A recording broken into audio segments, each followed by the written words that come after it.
Joining me now is David Pine. David, welcome back to the broadcast. Thanks for being with us. Hey, Brandon. So great to be with you. All right, we just had on Leo Holman, and this is what we were talking about. Germany announces new military partnership with Ukraine, will support terrorist long-range missile strikes on Moscow. I want to get your response to this and what else you're hearing, because we're basically saying people need to buckle up. It appears, though, for 3 years, you, I, Leo, a few others have been warning about World War III, that the globalists seem intent on World War III, the bankers, whoever it is that's behind these people. I think we all know that Emmanuel Macron is not in charge, okay? He's not even in charge of his own marriage. His wife is sucker punching him on his airplane. Everybody saw it the other day, right? So that little effeminate man is obviously not in charge of much. His wife tells him what to do and when to do it. And apparently if he doesn't listen, she smacks him around. I highly doubt that's the first time. If you're dragging that out into the public in front of the airline staff, then that means that probably started behind closed doors. Then it went on to doing in front of the staff. And so this has probably been going on a long time. This is a guy, I think she was his teacher at one time, if I remember correctly. Kind of a weird thing there, right? So he's not in charge of his own marriage, his own life. You know he's being told what to do by some group of oligarchs and bankers. And apparently, they all want Putin out. Now, I think they want regime change. They want Putin to go along with their New World Order, their green agenda, you know, all of this LGBT stuff, whatever it might be. And Putin's not having any of it. But these guys seem just intent on going to war.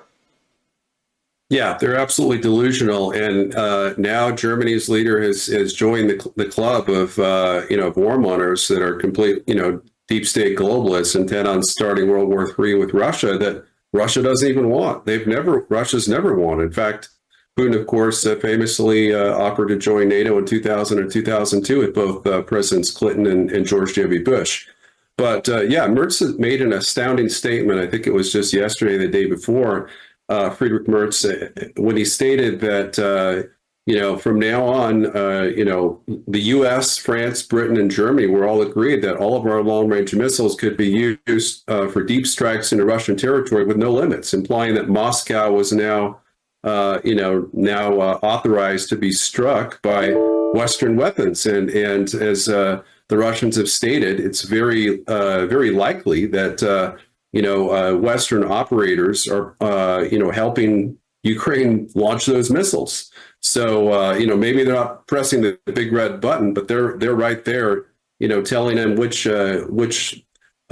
sites to strike potentially, feeding the targeting information, doing all the technical maneuvers, and then maybe they let Ukrainian press the button. So there's no way that Ukraine could use any of these missiles without targeting information, Western satellite targeting information, Western military operators, defense contractors. So when Russia says this means Germany is involved directly in the war, they're not kidding. I mean, it's factually based. The one thing that's different about Germany helping to launch these missiles at Moscow or other targets deep inside Russian territory is that Germany doesn't have any nuclear weapons of its own. So I think Putin could comfortably calculate that, if he attacks the U.S., France, or Britain directly, there might be a nuclear response. But are they going to risk the destruction of New York, Paris, and London if Putin strikes Berlin with conventional Oreshnik IRBMs that completely devastate the German capital? I don't think so. So Leo thinks that World War III on a scale of 1 to 10, we're at an 8.5. What do you think? Well, I think we're very, very fortunate here in the West that we have Putin in charge of Russia, because if it was any other Russian leader, certainly Medvedev, then World War III would have started a long time ago, and NATO would be a pile of... Well, that's very interesting, by the way. That's very interesting you said that, because we don't rehearse these shows. And I just asked Leo, where is Medvedev? And if they would have been successful in assassinating Putin the other night on his helicopter, what would someone like Medvedev have done? What would he be doing right now? And I think you just answered that question. Absolutely. I mean, can you imagine what we would do if the Russian Federation assassinated Trump in an air-to-air incident? I mean, we would be launching nuclear weapons at the Russian Federation right now, and that's exactly what Russia would do. They would identify the perpetrator, and then they would fire a nuclear response. And do I think they take out a capital? I can't say that would be the case. It's certainly very possible. Certainly, if it wasn't, without Putin around as a restrainer, because he's really been the chief foreign policy restrainer in the Russian power elite. Was described, I think, accurately by Lieutenant Colonel Daniel Davis on his deep dive show as really the moderate. I mean, Putin's really, in Russian political circles, he's the moderate. And that's something that people don't understand, is that how amazingly rational and reasonable Putin really is. I mean, this is something that I've, the more I watch Lavrov, the Russian foreign minister, Putin speak, I'm like, these are the kind of rational and reasonable leaders we need leading the U.S. And I think we have that in the person of Donald Trump. But the rest of the West is led by irrational neocon, globalist warmongers doing everything in their power to provoke nuclear war with Russia, just like Zelensky. And that's why they're so opposed to any peace negotiations with Russia. So what are we going to do? Is President Trump going to get us out of NATO? I'm going to ask the same question I asked of Leo. Is President Trump going to get us out of NATO in time for us not to be dragged in to this? Or are we going to end up staying around so long that we're obligated, or at least they feel we're obligated with an Article 5 to come to their defense? Well, I think I'm going to give a nuanced answer to that, because I think that Trump, I think he wanted to pull out of NATO. I think as in 2017 and 18, certainly John Bolton, his then national security advisor, reported that he said that's what he wanted to do, and obviously he was talked out of it. I think he's been talked out of it this time around, so I don't see that being on the table.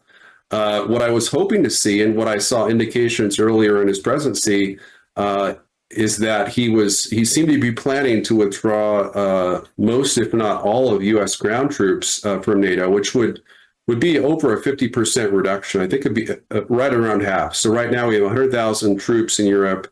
That would put us down with just air and naval forces, probably just below 50,000. And I think that would be a really great idea. In fact, what I thought I would have seen by now is that Trump would have reduced U.S. forces in Europe down to the levels during his first term, when we only had 63,000. So it was Joe Biden that increased and surged our military forces in Europe by 37,000 troops. There's really no reason for us to have those troops.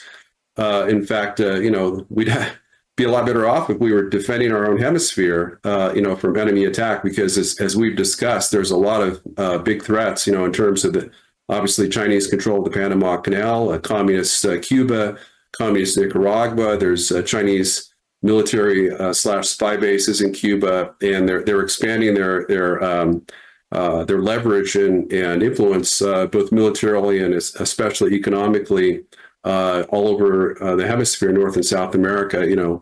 Obviously not, and even here in the U.S. Because we have 100,000 troops, which I've again equated to two PLA group armies. That's a huge number of forces that they could use to take us down without a single missile being fired from the Chinese mainland. Wow. Tell me about this tweet you put out tonight, David. It's hard to believe that any nation has ever had a prime minister as stupid as Kaja Kallas. Tell me about Kaja. Wasn't she the vice president of the European Commission? So Kaja Kallas is the former Estonian prime minister. So she was prime minister over a nation whose current population is under 1.2 million. It has an army. Its entire military force is 7,000. It has a navy of 6 ships, of which the largest is 250 tons. And we saw one of those ships in action as they tried to, take down a Russian tanker that was probably about 100,000 tons. So kind of a joke, but we, probably don't have time to talk about that. But Kaja Kallas currently serves as what's called the EU High Commissioner. And essentially what that is, it's almost like the foreign minister of the European Union. So she's supposed to represent the EU on all matters related to national security. So we see her trying to insert herself, and obviously that's her main focus, is being as Russophobic as possible. And the statement that I posted, basically, she said that the only way we avoid World War III with Russia is we defeat them in Ukraine, and that's just really a stupid mentality. Because if you listen to the even the Biden CIA director, William Burns, and also Avril Haines, who served as director of national intelligence prior to Tulsi Gabbard, they were both warning that the only way that they saw Putin escalating to nuclear weapons is if Russia was defeated. Or there's been actually an even more recent CIA intelligence assessment in the latest intel assessment that was published earlier this year, which said that if Russia wasn't achieving its military objectives fast enough, there's a good, a decent chance that Russia would escalate to nuclear weapons as well. So it's not just if we defeat Russia, they might use nukes. It's if we slow Russia's offensive down, they might use nukes as well. So obviously the chances of us, we have zero chance of defeating Russia on the battlefield in Ukraine. So that's a bullet dodge there. But there is a possibility that we could prevent Russia from achieving its objective of having Ukraine sue for peace by the end of the year. And, Putin might just get tired of the war and start pop off a few nukes on the battlefield, which I really think would force Zelensky to surrender. And, I was talking to Leo about what David, what I was taught by Peter Pry, the Satan II. And this thing doesn't take off with a normal trajectory to track where it's going, skips on the atmosphere, can be stealth. You may never see it coming. Certainly someone as close as Germany would maybe never see it coming. Peter Pry talked about how we may not see it coming for quite some time, if ever. Germany would certainly have a harder time maybe seeing it or knowing about it. And then it can carry multiple warheads. Do these people don't have any deterrence over that? They have no Iron Dome against that ballistic missile, the Satan II. They have no technology like that, do they? And are they this stupid? Or I ask again, is it arrogance? Is it a death cult? Why would anyone want to go up against Putin when he has that kind of technology with hypersonic missiles? He's supersonic or hypersonic. So here in the West, we live under the delusion that our enemies think the way we do. And the way we think is that if even one nuclear missile is used, no matter how small or how limited the use, even against enemy, allied troops, that will mean a full nuclear exchange between the U.S. and Russia, or in the case of war with China, between the U.S. and China. And so we assume that they believe that they would be committing nuclear, essentially national suicide if that were to occur. And their strategic doctrine is the exact opposite. They believe that they understand, very, very credibly that the operational use of nuclear battlefield weapons would be a trump card that would guarantee victory and would be highly unlikely to elicit a U.S. or NATO nuclear response in return. So, in other words, limited nuclear wars can be fought and won, and that's what we learned during World War II. When the U.S. used two atomic weapons against non-nuclear Japan, they surrendered, and we could argue whether that's what produced their surrender. I actually don't think it was, but Russia could obviously do the same thing with Ukraine, and I don't think there's any credible national security analyst that believes that the U.S. would respond with nuclear weapons, because I've read some surveys of some of our top national security experts.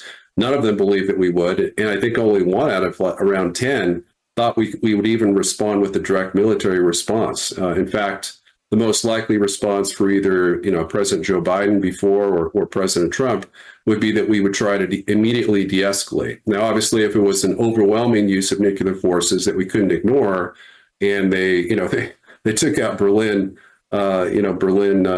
Rome, London, and Paris, it might be a different story. But certainly, just a limited battlefield usage of a dozen warheads or more, I don't think we would even respond militarily to something like that. Wow. But what I want to get to the point of Russia, I mean, excuse me, of Germany and these guys, Emmanuel Macron, Merz in Germany. What do you think possesses them to be such warmongers against someone like Putin with his supersonic missiles and stuff?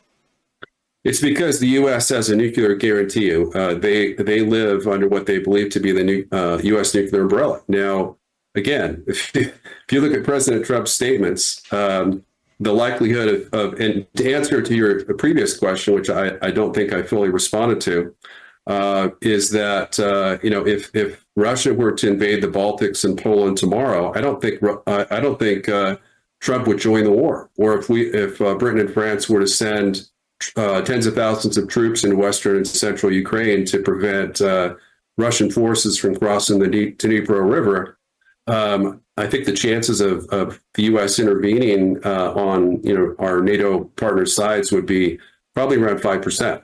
I really just don't think it would happen. Trump understands World War III and the ramifications for the U.S. He is legitimately concerned about a potential nuclear exchange, and he's not willing. The way he's talked about Europe, he doesn't even think they're our friends. I mean, he famously said that he thinks the EU was created to screw America. So obviously anyone with that mentality would not risk our very national existence to defend against that threat. But in answer to your other question, a lot of these NATO leaders, as I mentioned, they just think that the U.S. is going to back them up. And obviously, if Trump were to formally come out and say either we're leaving NATO and it's just going to take a year to pull our troops out, or we're stopping all support for Ukraine, we're going to have this new entente with Russia where we're going to have joint military exercises, or even if he said he identified certain countries, all the countries that were being the most bombastic, such as the Baltics, maybe Poland, but certainly Britain, France, and Germany, and said, all you countries that are threatening Russia, you just lost your nuclear guarantee. They would change everything. They would be clamoring for peace on Russian terms. So doesn't President Trump need to do this like yesterday? If he's serious about peace, he does need to do that yesterday. And as I've written extensively in numerous articles over the last several months, it's the path to peace is so much easier than Trump makes it out to be. And I think he's very sincere. He's very sincere in wanting peace, but he's got horrible neocon advisors telling him to do all the wrong things. And his biggest mistake, he's made a couple major mistakes. One is he's neglected to meet with Putin. The Russians have been very interested in having a summit meeting with Putin. Trump has not met with Putin since June of 2019, so it'll be 6 years next month. So obviously, and he's even stated, he said there's going to be zero progress in terms of ending this war until I meet directly with Putin. And why is it not on the schedule? It doesn't even need to be tomorrow. It could be 3 months from now. Just knowing that he's serious could kind of change the landscape. But he also the most critical step he needs to take is to cut off all U.S. military assistance to Ukraine, and that means everything. All advisors, all intelligence. I would even say at this point, not just defensive intelligence, but defensive intelligence as well. And even cut off Starlink, at least threaten to cut it off. Not cut off at first, but say, Zelensky, this is your last chance. If you don't accept peace with Russia and sign up to most of Russia's terms, we'll fight for you that you don't lose any territory, but everything else you have to agree to. And if you don't do it, we'll cut off Starlink access, and then Russian forces will, break through all the fronts and, surround Kyiv, and your regime will be over. I mean, that's really all he. So you're saying that, and you've said before that they're using Starlink for their defense. Does President Trump know that, you think? Or has he not been informed? Because, that's kind of weird to even ask that question. But when the commander-in-chief has to be told by the press that there was just an assassination attempt on Putin and he hasn't been informed, makes me wonder, does he even know about Starlink and turning that off? Well, I would think he does. I mean, certainly Elon Musk has made statements as, while he's been working in the Trump, informally in the Trump administration as director of Doge, that if all he would have to do to ensure Russian victory would be to turn off Starlink access, and all of Ukraine's fronts would collapse. And I think that's substantially true. I mean, that's essentially what U.S. leaders predicted.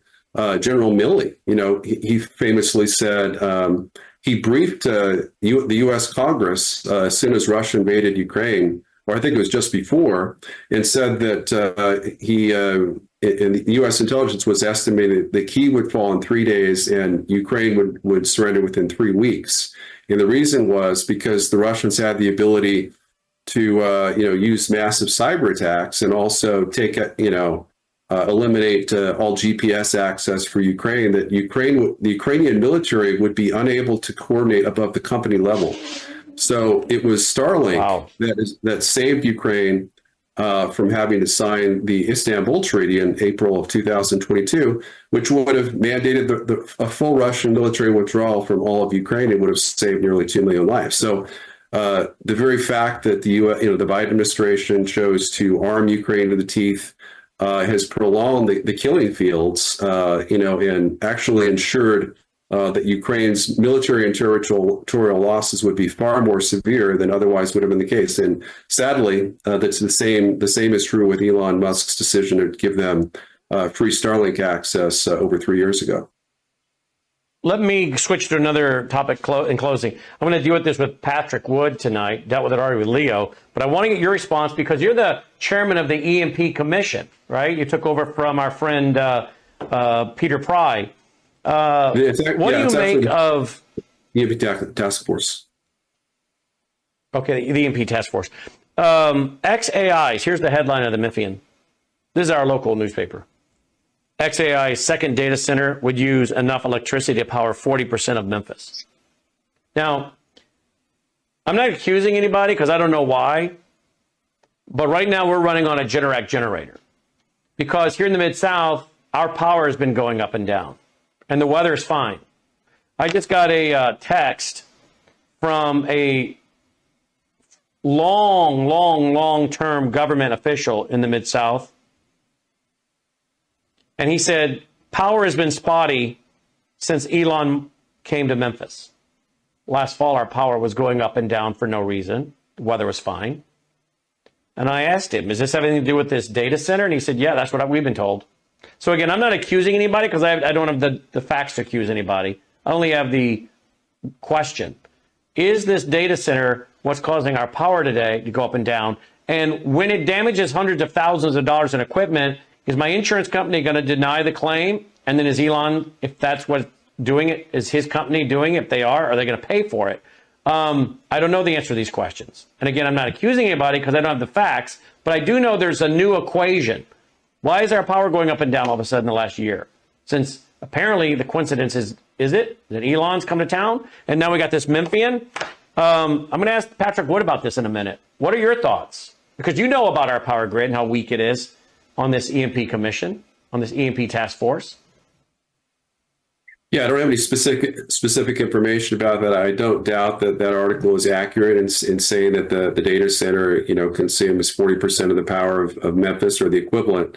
I think that's likely the case. But as we've discussed further, I held a meeting with other leaders that are dedicated, of other national security groups that are trying to secure the grid and actually have some influence with Trump officials, and have met with them and have actually succeeded in getting President Trump to sign, I think, one or even two executive orders that are related to the grid.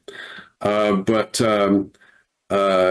what I can say is that you're absolutely correct. The grid operates with a certain level of excess power to prevent these kind of blackouts. And as coal plants are closed down, due to old age and whatnot, it takes a lot of time to establish new power production. Certainly, we could have done that with nuclear. Unfortunately, are way beyond the power curve of that due to all these horrible liberal regulations over a regulatory environment.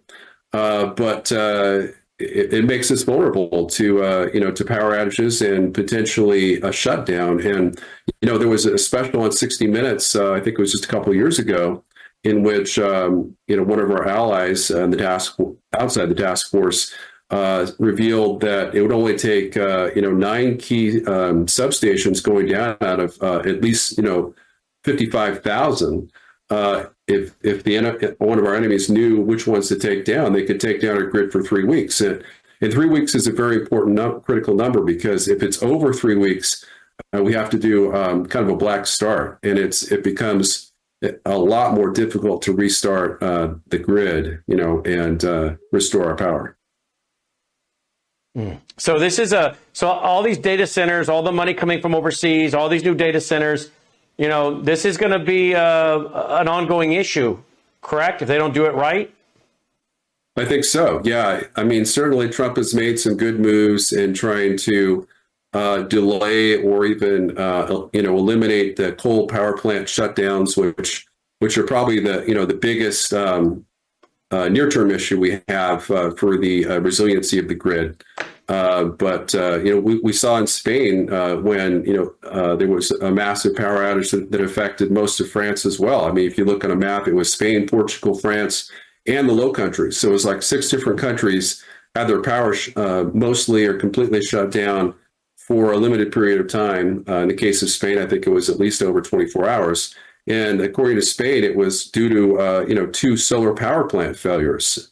So I mean, that's solar and wind are really some of the weak points in the grid. And it's really sad that the Biden administration spent all this money on the grid, but it was for solar and wind. And so under the name or the pretext of making our grid more resilient, they actually made it far more vulnerable to shut down and and intermittent increasing blackouts and brownouts. Yeah, we're in uncharted territory, that's for sure. dpine.substack.com, dpine, that's D-P-Y-N-E, dpine.substack.com. As always, thank you for being with us tonight, David. Thanks so much, Brandon. Great to be with you. And we'll be back with Patrick Wood right after this break.